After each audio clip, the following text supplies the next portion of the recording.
Hey, we're here. We're back. It is El Douchico, 48 hours away. The traditional game in which City plays Tottenham.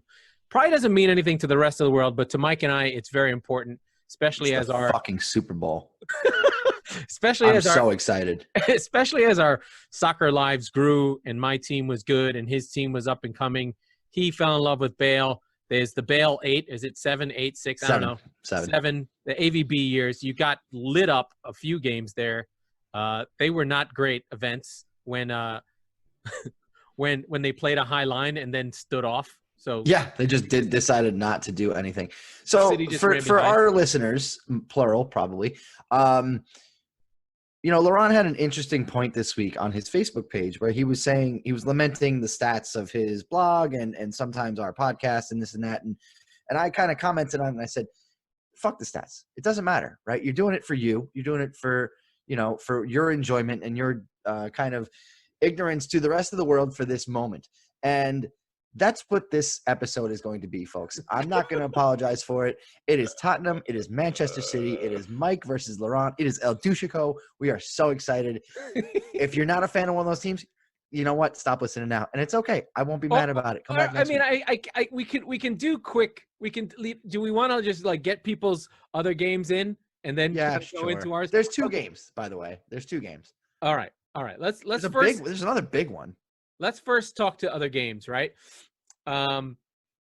So Liverpool-Leicester is the big one, right? For the rest of the world, that will be the biggest game.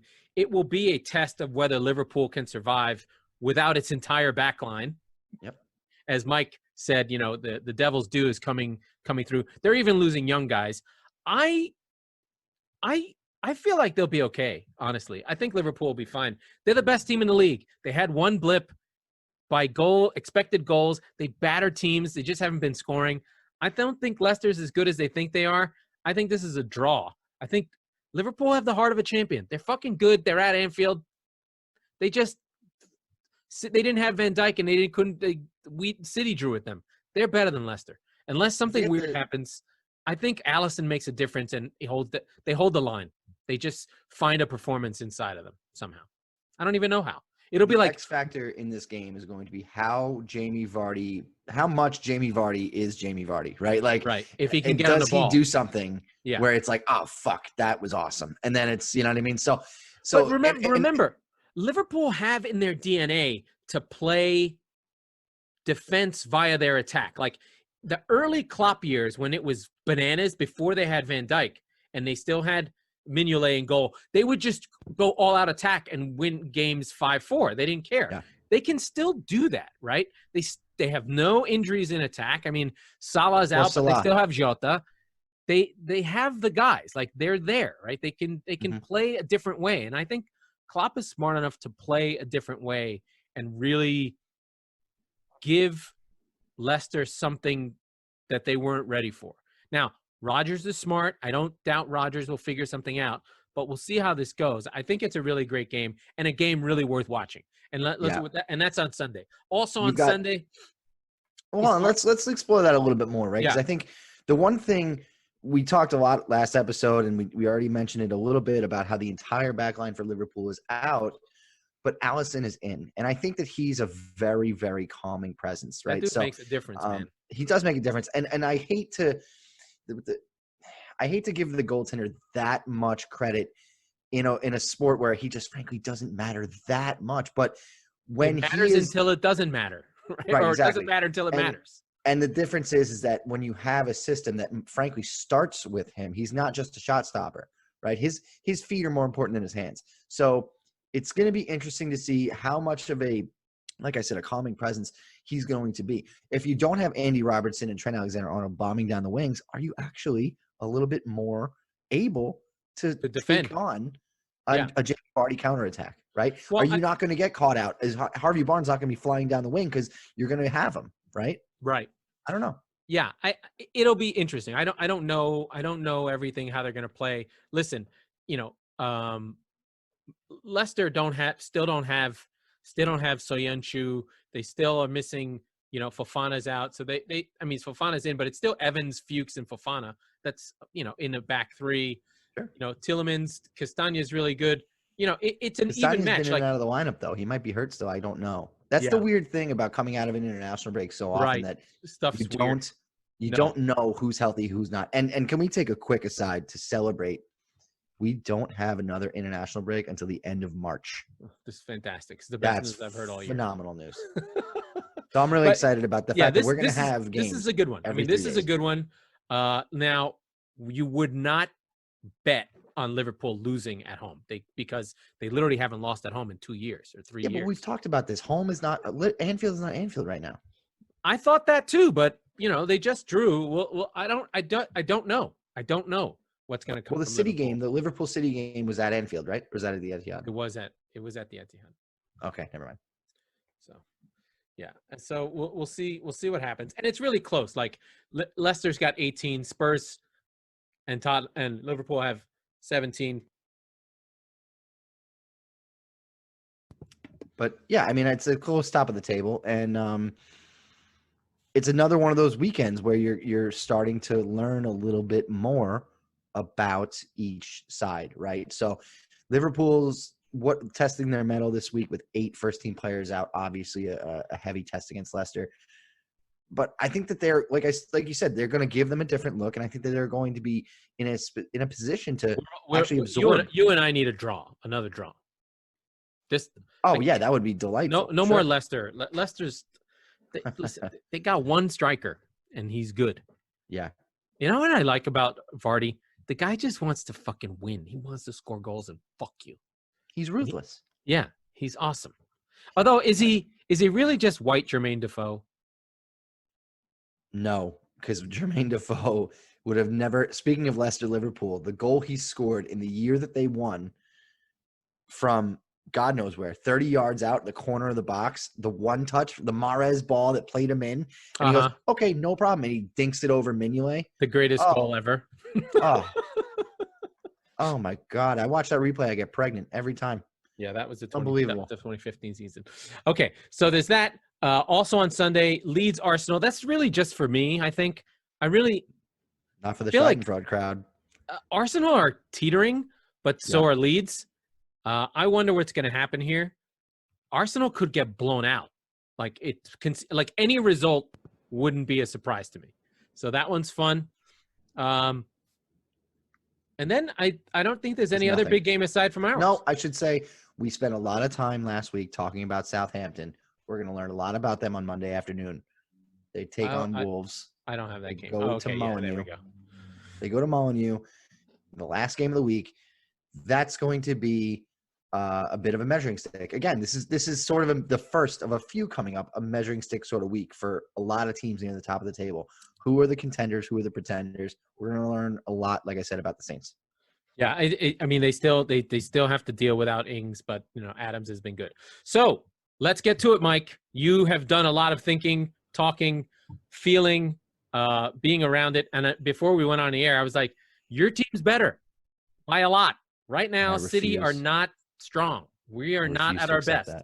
I think we've had to rebuild.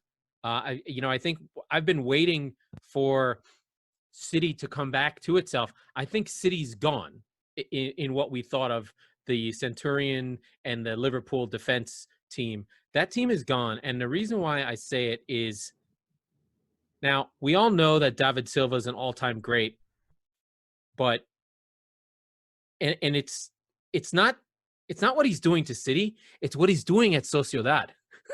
All of a sudden, so City last season were a full half a goal the most prolific team in the league in terms of expected goal difference. So 1.6 goal differential per 90, which is massive, which means in terms of position, where chances were created, we should have been beating teams by a goal and a half per game, right?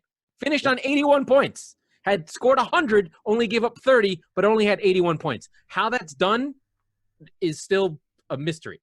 Yep. Liverpool, on the other hand, were 0.8, which is, they won every game, and they had almost 100 points, right? So City last season were the ultimate flat track bullies. They'd beat teams 6-0, 5-1, 4-1, 3-0, but then they'd lose a game 1-0, or they'd lose a game 2-1, and the defense was always a problem. If you came at them, they'd lose a game.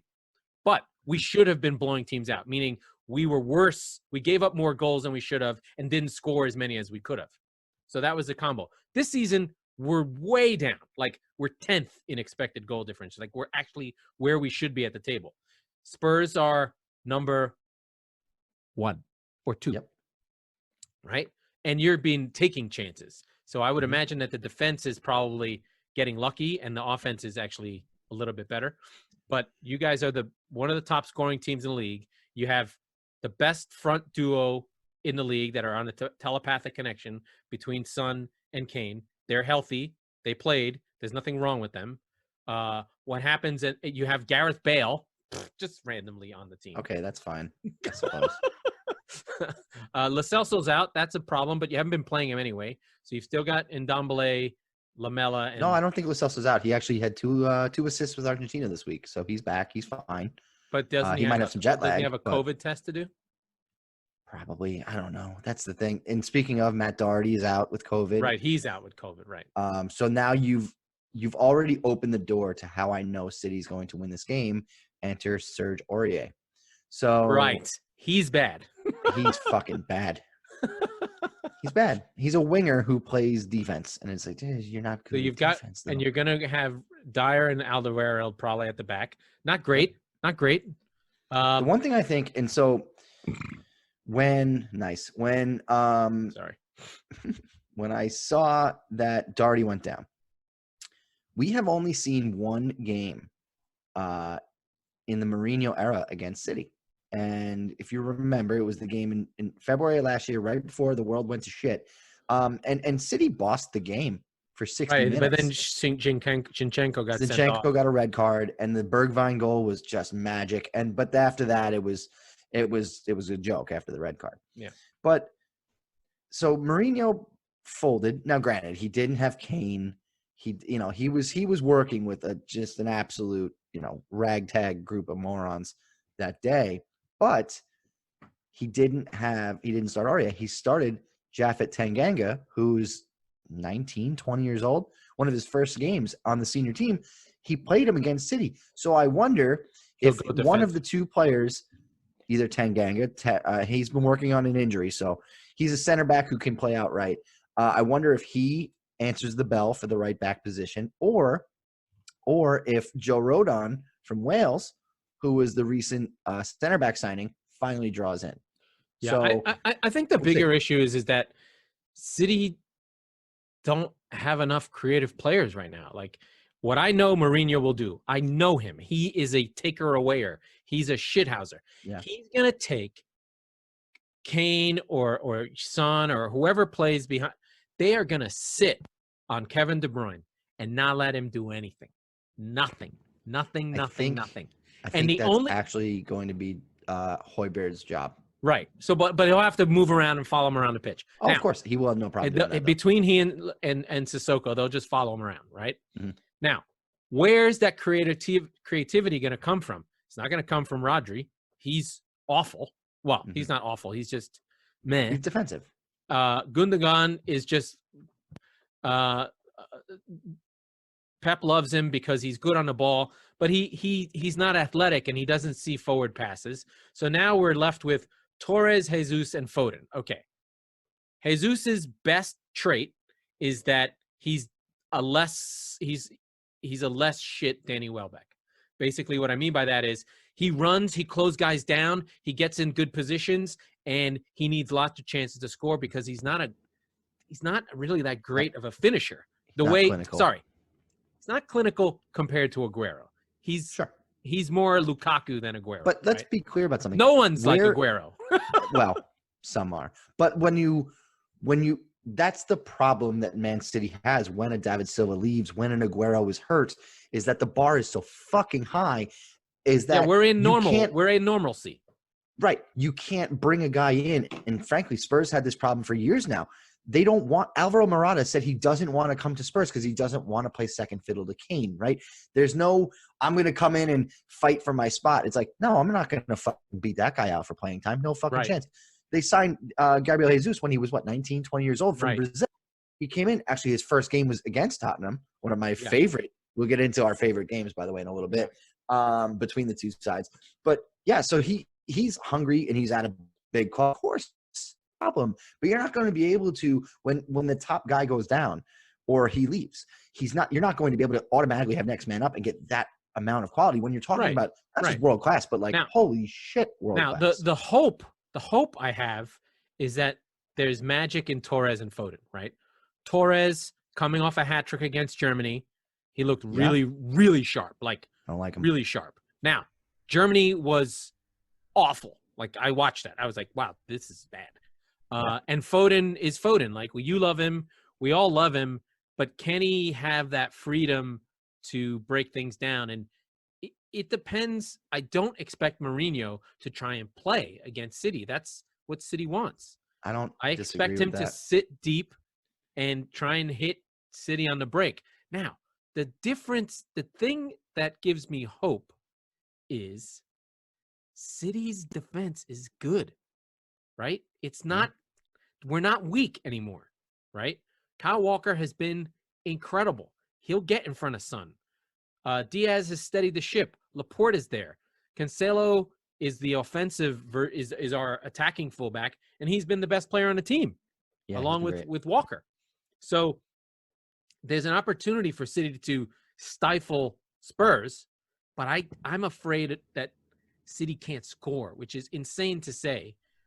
It's just I have more faith in Mourinho fucking it up than City breaking them down, like ruining everything. The thing that Mourinho is limited by is his personnel, right? We said that when he got here, and he continued to be, to an extent, the only weak spot still in the team is at center back. Well, right now, right back with Aurier in there, probably. But I just worry about Eric Dyer and Toby Alderweireld. And if the problem with Højbjerg kind of just mirroring where De Bruyne goes is that it gives a lot of space. That's going to open up That's going to open up that part of the field. So I'm wondering, Harry Winks hasn't played a lot under Mourinho this year. I'm wondering if he does a double pivot. No, he's perfectly fine as a squad player, and he's perfectly fine as an 8, to be honest, in the Premier League. He would start for 15 teams. I guarantee it. Maybe 10. Definitely 10.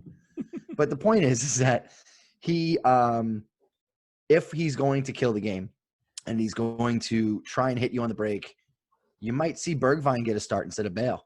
You might see in a double pivot with maybe Ndombele gives way because and he's been one of our better players. I don't know. Yeah. I'm not really sure. Yeah, I don't know if Bale starts though, and that's that kind of the weird thing about it. Like, what can you really count on him for at this point? Only Mourinho knows, because he certainly is not the high flying crazy Bale of 5-6 years ago. No, I think the big thing is that it's a belief game, right? And I don't care what you say. Right now, Spurs are better than City. They are. Sure. Okay? Sure. But do they believe it? Right? No. Can City summon, and I think that's one of the weaknesses right now of City, there's a lack of confidence. Can City summon that, like, okay, this is a big game feeling, and push on, right? There's still really good bench guys, right? Like Mahrez still has something to say. City, we keep playing him, but when he doesn't score, it's really frustrating because he just misses passes. He does stupid things, and you're just like, what are you doing? But again, it's that creativity. That's the cat is sitting on my keyboard. Get out of here. So I think a draw is most likely. Honestly, I would think that we're going to see Bale and Mahrez coming off the bench on 60-ish minutes. Yeah, which is crazy. Sure. And because they're both left-footed magicians and one aside each. I would say Bergwijn starts up top with Kane and Son. You've got Ndombele and I don't know if it's Winks. But maybe it's Mora because of his defensive. It could be Mora. Right? And here's the thing: he's the type to press. Yeah, he does. And the thing that I fucking hate about bringing him on as a substitute against teams that you're trying to break down, he's a pacey guy.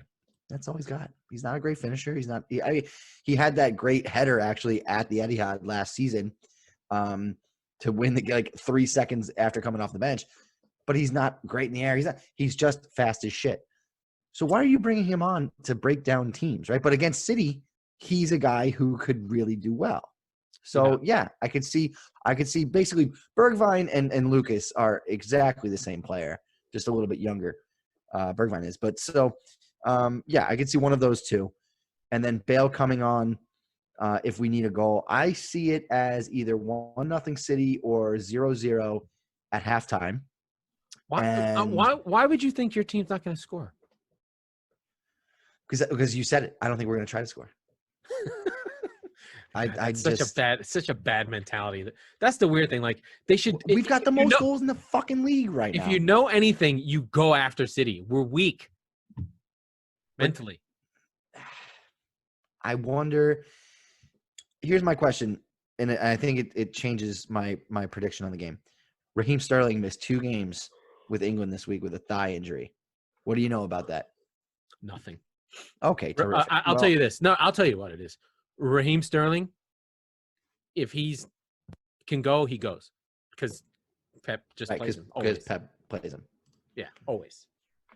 If he can't go, that means there's something wrong. He's literally the Iron Man of the team. The guy plays every single fucking game he can. The thing, nobody knows anything. There's nothing reported about it's a calf injury apparently, but like if it's a calf injury, he can go. If it's a heel or if it's a if it's an ankle, he'll go. Story. He'll go. He'll be there. It's just it's Sterling. He'll play. He never gets hurt. And he'll go down the left, right? Yes. Yeah. Yes. That's against Serge Aurier. I don't like those odds. Listen, but he's not scoring. You can just stand off him. Yeah. Let him shoot. You're right. He'll fucking miss. He's not going to score. He's going to draw a penalty, and De Bruyne's going to score. Okay. Not after last time. Yeah. Well, I see it as what's the under over on stupid VAR bullshit? Oh, it's 0.5 and it's an over. It's going to be the over. So here you go. Ready? Here it is. There's going to be a penalty given that's going to make me fucking crazy. It's going to be given to City. De Bruyne's going to score. It's going to be 1-0. 60th minute, they're going to bring on Bale. They're going to bring on Lo Celso shortly after that. Son to Lo Celso for the equalizer. I think it finishes 1-1. That's my prediction. Great. Yeah. Enjoy it. I get made fun of by Brian because I like to hedge. I'm so dark on my team. I'm just like, ugh. Now, there is a boost. There is an X factor with my team. So Pep Guardiola signed a 2-year extension. I was going to say he was supposed to be up this season, and teams once you know your coach is going to go, they waffle. They waffle, duck. Right? A little bit of a lame duck. Kind of like late term Pochettino. We can talk about that in a minute, right? Yeah. Where the team sort of loses and fades. So maybe there'll be a lift. Maybe there'll be a little bit of like the uncertainty of what's going to happen will go away, or maybe it'll get worse, right? Maybe it's been Pep this whole time. I mean, I am not immune. I mean, I think in the first 3 episodes I was like Pep out, but somehow now I'm okay with him. I don't know why. Because he's fucking awesome. He's one of the best coaches in the world. That's why. Ever. Yeah. I just want them to be. I just want swag. They've lost juice. They got no oomph. I don't like. Are you afraid of guys on my team? Yes, I'm afraid of Kevin De Bruyne. Yes, I'm afraid of Raheem Sterling. Again, really? Especially. Okay. Yes, and it's that. The thing is that if they were on form, I would be less afraid of them because I know what they are.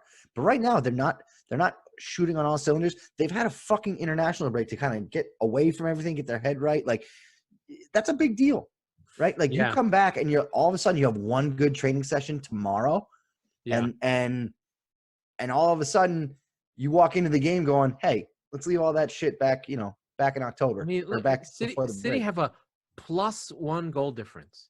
I mean, that's just awful. Yes, but we've talked about this. What the fuck? We've talked about this. They've played a lot of hard games, and Spurs haven't. Yeah. Right. I don't So, know. and that's why I'm so excited to get games consistently every 3-7 days, because in a month we're going to be sitting here going, you're an idiot. You doubted City. You're ridiculous. Right. Because they fucking had to play a lot of hard teams. Oh man. Yeah. I don't know. I don't know. They had to play Leicester, I literally Liverpool, don't Leeds, Arsenal. trust Right? my team right now. Yeah. No, really I get don't. that. I get that. But here's the thing is that, like, and it's true of Southampton too. Spurs haven't played that many teams. Southampton hasn't played that many teams, and they look fucking great. Now, that's how you make the top 4, by the way. You beat Yeah, no, the I know. You teams- have to beat everybody. Yeah. I mean, No. Well, not the set. Yeah, You beat the teams you're supposed to beat.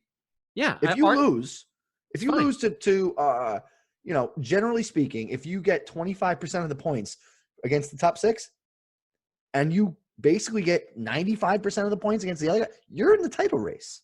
Yeah, no shit. It doesn't matter. Right. But these so aren't that's the games point, that is that matter. They're the Spurs- exciting games, but Yes, but Spurs kill the and other Southampton teams. to this point have done what you're supposed to do. You Right. show up to work today. You didn't get Yeah. an A+, you got a C. You beat City, you get an A+. Yeah. You lose to City, you get a C-, right? Like, it's not the worst thing in the world. It feels like it because you see it in the table immediately in these big games, because there's and Liverpool, Leicester's another one. But realistically speaking, over the course of 38 games, you take your vitamins. You beat the Aston Villas. You beat the Newcastles, which Spurs didn't do. You beat the fucking the Burnleys, right? So when you look at these games, yes, they feel so much bigger because there's so much more at stake. But they're actually, if you lose, you're fine. You're gonna be okay. Everybody loses those fucking games. So that's kind of why they're the big 6. I don't feel like losing. Losing sucks. I fucking. Oh, no. I'm not Spursying away the team's inability to win big games. What I'm simply saying is you haven't seen anything about Spurs or Southampton yet. And Spurs are going to go through an absolute gauntlet. I don't have it in front of me, but in the next month they play Arsenal, Chelsea, City, and Liverpool at least, and Wolves in roughly a month, dude. Yeah. And they have to go to fucking who God knows where. Ukraine and St. Petersburg and all this other shit in Europa League. Yeah, I think the thing is like, I'm just looking at this expected goal difference per 90 thing. Listen, it's not the be all and end all, whatever. City have been for the last 4 years at averaging 1.5, which no team has ever done in history, which means I'm used to seeing my team either just be in the other end, getting chances and missing them, or just battering people. Right? Yeah. And not giving up shit. The fact that City right now is at 0.2 means we're like a full goal gap per game missing. Like, we're just hanging on. What we're talking about, though, is less than 20% of the season, or probably about 20% of the season. Yeah, I know. It's just crazy how I get it. much well, that's where I am, right?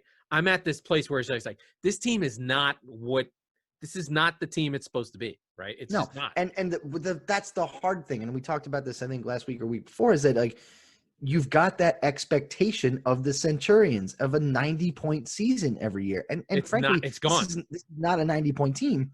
Nope. Is it a top 4 team? You bet your fucking ass it's a top 4 team. Is it a title contending team? No, if probably. Yes, absolutely. The thing is, if City don't make the top 4, it's a fucking catastrophe. Like, it's a nightmare. Absolutely. It's like someone died. Like, what the fuck happened? Yeah. Now, I just want to give you another sense of, like, Real Sociedad, who now has David Silva, is a +1 goal difference per 90. Yeah, the dude is a fucking I'm not saying, magician. I miss him. I want him back right now. My team's falling apart. So that's a good segue for missing him and wanting him back, because a year ago today, oh God, if you'll all join me in a moment of drinking, Mauricio Pochettino was relieved of his duties as manager of Tottenham Hotspur. Now, a year ago today, I was getting really, really excited because I had a trip going to the new Spurs Stadium twice, actually 3 times for a tour in like 6 days. And I was so excited to see Pochettino's team and all that stuff. And then all of a sudden, on a random Wednesday, you get the news that not only had Pochettino been fired and Mourinho was hired, and it's very strange, right? Like, I felt like, this is going to sound horrible, but I felt very much like my dad left. like it's weird because he just felt like the guy who just would Didn't he he was leave? always. You don't What's have a that? dad. You don't have a dad, do you? I do have a dad. Yeah, he's great. He's a great guy. But like, it felt so much Carmine. more emotional. And listen, this was coming for at least 8 months, right? He actually said if they had won the Champions League final, he was going to leave. He was like, Yeah. what the fuck else could I possibly do here? I'm out of here. Oh, you would be a legend. He'd be a legend forever. But you're just hanging on. You didn't get that trophy. You're just hanging on for dear life. Please don't leave. Please don't leave. Please don't leave. And he's shown the door after very, very poor results for, frankly, almost a full calendar year at that point in the Premier League. And you can't really argue the decision. Nope. But it doesn't make it hurt any less, right? Nope. And I think the players honestly had the feeling, you got the sense when it happened that they had let him down. Yes. Right? It was the Eriksen thing. It was the season. It actually happened in that season where you had no transfers. That's where that went wrong. Oh, well, I mean, we don't have enough time or alcohol to get into the entire failures of the board. No, you should. You should. No. That's a different. I mean, when we lose on Saturday, I'll get into it. What's the season you should have won? 16-17, right? 15-16. 15-16. When we did the double over Manchester City. No, there's no way it was 15-16 because you only had 70 points. I promise it was 15-16. We finished third in a 2-horse race. We beat you at the Etihad on Valentine's Day, and we all sang, "Now you're going to believe us. We're going to win the league." And no, it couldn't have been that season. It had to be the 86-point season when you were fucking awesome. Oh, finished 16-17. Yeah, that's what I said. Yep, you're right. 16-17. Sorry. That's the Eriksen 15 assists, Harry Kane 29 goal. Yep. Oh God, what a man, Moussa Dembele, you fuck. Yeah. Is he dead? What happened to him? He went to China, and nobody really knows. he was old. It's fine. He was old, and he was just fragile, but he was fantastic. I don't really. It's so you kind of have that sobering feeling of, well, here comes Mourinho. You're like, well, now what the fuck are we going to get, right? Like, well, we know for a fact Listen, the guy's we're going to a get a lot of headlines, and we're going to win some bullshit trophy, and he's going to act like it's a success, and then 3 years from now, he's going to walk out the door after flaming out of the job because he was such a prick on his Instagram account. He did his thing where he ruined someone, so he chose Dele Alli, and he ruin Dele. Or Dele ruined himself. I don't know. He seems weird to that have. He had a lot of candidates for that. He tried to ruin Ndombele. And Ndombele came back, right? Yeah. So that means that's credit to Ndombele. Kane, he seems to have. He likes those English guys. He probably thinks of him as like, if he's like, oh, it's Didier Drogba, the most overrated striker of all time. But he's back. I have a white version of him, or I get guys who score. I love that when he went through all the scorers who scored goals for him. That was the fucking best. Mourinho's the best. And I think the components are there. He's one big signing short. I think Spurs is. Yeah, I would agree. And I think that they they ponied up this year for the first time in 5 years. They really went into the transfer market with intention. Even though they got Lo Celso and Ndombele last year. I get that. That center back. It's exactly. It's Alderweireld, but early. It's 16-17 Alderweireld. They had the guy in their hands. Skriniar. I don't really even know how to say his name. Yeah. From Inter. Yeah. They were haggling over about $5 million. Mourinho should have ponied up his salary. Yeah. And they got Joe Rodon from, like I mentioned already, from Wales. He's good, but he's a baby still. Yeah. So that guy walks into the team today, and all of a sudden you've got Alderweireld and Skriniar. Yeah. Walking in against this team. Similar, Ruben Diaz walks into the team. You feel a lot better. Well, now I do. Now that I've seen him, he's fucking awesome. Yeah. But what I'm saying is, that's the guy, right? Yeah. If you have that guy, listen, Toby's great, and I don't mean to say that he's not. He's aging a little bit. He's lost maybe a half a step. But the problem with Toby Alderweireld is that he's playing next to Eric Dyer, right? Yeah, So, he needs the more dynamic guy. exactly. When you had the Toby and Jan connection, and they were both at the height of their powers, They were so good. good luck. Good luck, guys. Well, they also Have had fun. been playing with each other since they were 14 years Yeah, old. no, I know. That's a very unique case. I understand. But get this, And right? handsome, Like good hair. Oh, my goodness. Lots They of good would steal things. your lady so fast. Mm-hmm. But that's the problem, is that they don't have a capable center back pairing. And it's Right. true with, it was even true with Van Dijk for a while when he had Lovren in that first year. There was only so much he could do. But I think the other thing is, like, it's supposed to be Sanchez, and it's not. Yeah, no, that's true. That's true. And there's some chatter about who we might sell in January to fund that move. And the two names that come up on a lot of people's tongues are Dele Alli, which makes me very sad, and Davinson Sanchez. But which they're not going to get shit no for problem. Ali. They don't get nothing. No, I think PSG. Which here's the funny thing: I think PSG really wanted him in the summer, and Levy didn't want to get rid of him yet. He wanted to see if he could, kind of return to form. So he probably took a hit on value, and if they sell him in January, but guess who's going to go coach PSG? Who? Mauricio Pochettino. I guarantee that. If he's got Dele there, I wouldn't. That's a shitty job. yeah. But here's the thing: he's never won a trophy. So for a Farmers League, you know what? I get the feeling, and this is how it could work out for me in a perfect world. He goes to PSG. He wins the fucking French League 3 years in a row. Great. He doesn't win the Champions League. Right. They fire him like they do with everybody after 2-3 years because he didn't win the Champions League. After that time, it's very likely that Mourinho will have flamed out, and you can already see where I'm coming with this. Come back to North London, Mauricio. We love you so much. Or he goes to City when Pep's done. Yeah, I don't like that. I don't like that nearly as much. Oh man! All right. Tell me, yeah, go ahead. Tell me your favorite Tottenham-Manchester City game, because I've got a few. Recent history says there's more memorable games that went in my favor. But is there one at all? Because the thing is that they're not memorable games. We're looking at, by the way, the history in the last 10 years of the fixture. And my goodness, the City wins are ugly. It's you want to talk, No, I know which one it was, and it goes back to my theme of the season. It's the 4-3 with the Raheem Sterling goal being called off for VAR, because I was so happy when that goal scored. They can't take that feeling away from me. It was bullshit when it happened, and that was fucking awesome. Yeah. It was a great game. It was fucking incredible. It was because we were behind, right? We were day. down to 2-0, I think, early.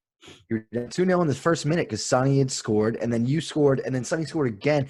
Listen, I was trying to explain it to my friend who's a hockey fan, and I was like, look, it's 2-1 10 minutes in. Yeah. So which meant it was 3-1 awesome. Spurs. It was 3-1 Spurs on aggregate. And they're like, well, okay. I'm like, no. You don't understand. That's like if a hockey game was 6-5 10 minutes in, right? Like, and then you had the Laurent goal scored with his hand, and that one wasn't bad. I don't mind. He scored. I don't want VAR. And then Sterling, was a half a toe offside, and that was tough. Just incredible, right? That was a great game. And then I would imagine an early one, right? Like the early El Douchicos, where we went to the bar in Manhattan and just watched your team get fucking annihilated. That was decimated. Decimated. I just remember poor Jan Vertonghen just looking like angry and miserable. Like, what the fuck are we doing? What is happening? We even trying? Yeah, you guys fired. You guys got AVB sacked. Who was the former manager? Twice, I think. Did we get him sacked from Chelsea too? I don't know. Oh, that's possible. I don't know. That's very possible. But yeah, I think we did. I think it's twice. I think we got him twice. There was a 3-month span where the Spurs played away at the Etihad and then home against City, and the aggregate was 11-1. Okay. Yes. November 2013 and January 2014, 5-1 and 6-0. And I'm pretty sure that 5-1 was like, hey, just clean out your desk. The last one. Look at that Jovetic. I forgot about that guy. There's The so many one that guys sticks I out love. to me is the 2-1. I've talked about it on the pod before, but the 2-1 on Valentine's Day. Kane scores a penalty and ties it, or goes up. You guys tie it, and then and Eriksson takes a pass from Lamella in the 85th minute, scores, and just scenes, right? Like another one that comes to mind is the 4-1 win earlier that season, where Dyer kind of scores a pinball before half, and then Toby scores a header on a corner, and it just basically the floodgates sort of open. The interesting thing about that was like it was a statement of intent from like Pochettino's Spurs, and I remember Dyer being interviewed after the game, and it's why I still give him shit, but like he's one of my favorite Spurs players because in this interview he's like, people talk about Tottenham, and I don't fucking like it. And I was like, yeah, dude, fucking tell him, right? And it was like, we're not your punching bag anymore. Yeah, okay? in the all or nothing thing, Mourinho's the only one who he says that about Dyer, right? He's the only guy who'll punch someone in the face. Which is a very interesting thing because he jumped into the fucking stands to go punch somebody in the face. And that they speak Portuguese together is even better. Yeah. He's loved Dyer for years, and I get it. He's the kind of guy that wears the shirt and bleeds for the shirt. Yeah, he's got passion for football. He's not a pussy. Yes, absolutely. Yeah, and again, he's just such a likable guy. Englishness. This is my thing. He's got Englishness seeping out of him. Right. My team doesn't have any. Although Diaz has it. Yeah. He's Portuguese, but I feel like the Portuguese have a toughness that comes from somewhat the way their national team plays, very defensive team. And then I'm not a great Ronaldo lover, but the guy wants to fucking win. It's tenacity, not toughness, I think, right? So right, and the way Wolves play, that kind of we're not here to fucking do laundry. We're here to kick your ass. Let's do this.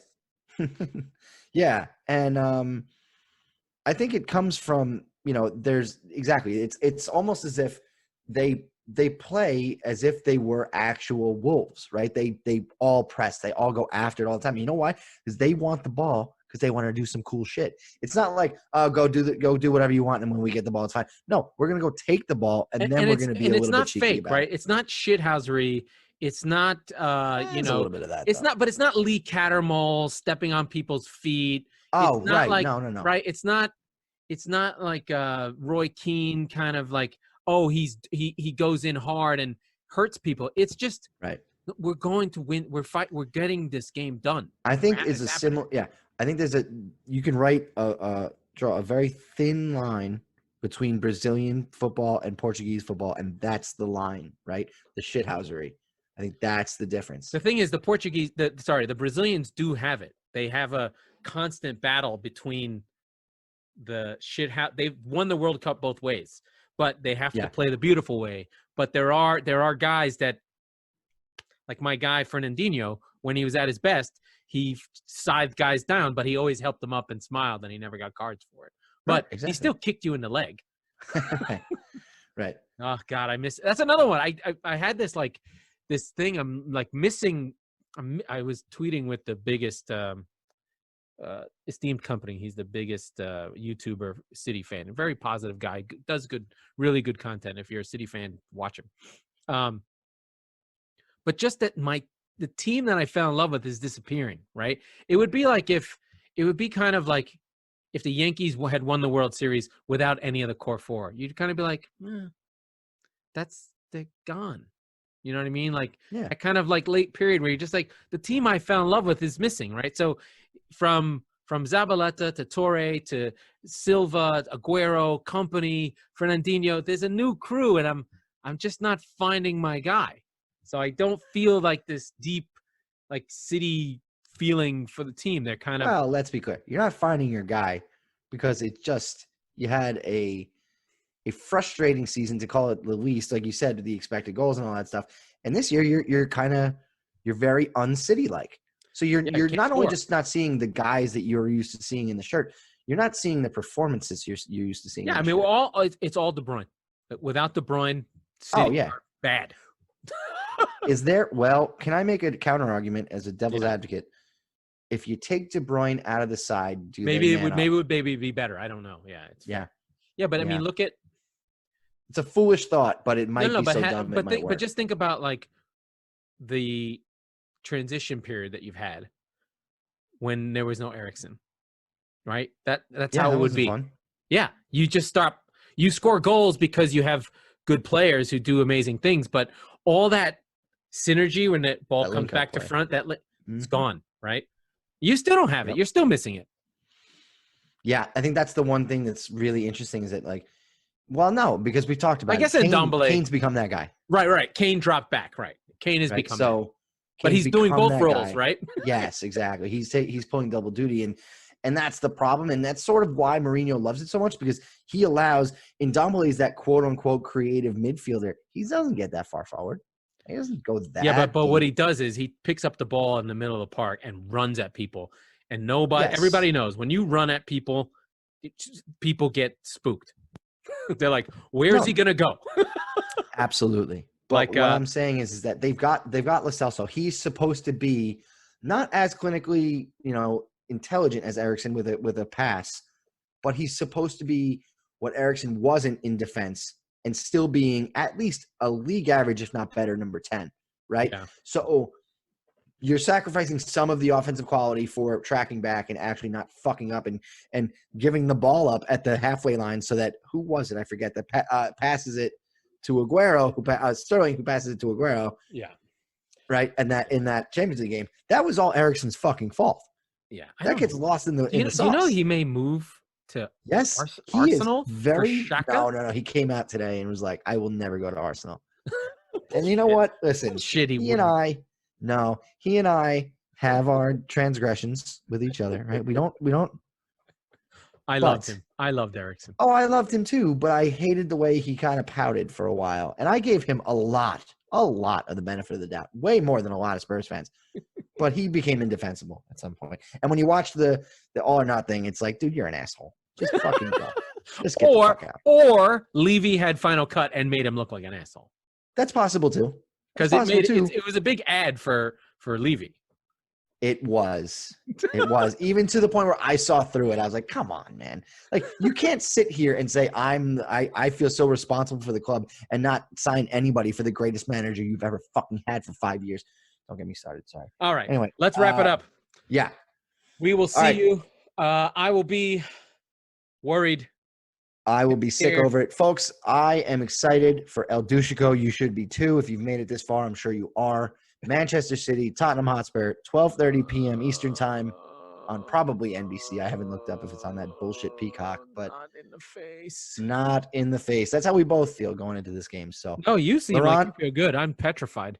No, I'm excited because I'm ready to get hurt again. Oh, that's good. That means you're well. Yes. So worst of luck to you, Laurent, and I will see you next time. That was the Squeaky Bum Time Podcast with Mike Salerno and Laurent Cortines. This was a crap football, crap pundit production. We will return on Mondays and Thursdays for the Premier League season. We will talk about soccer and other things that interest us. Mike is crazy. Laurent is insane. That's why it works.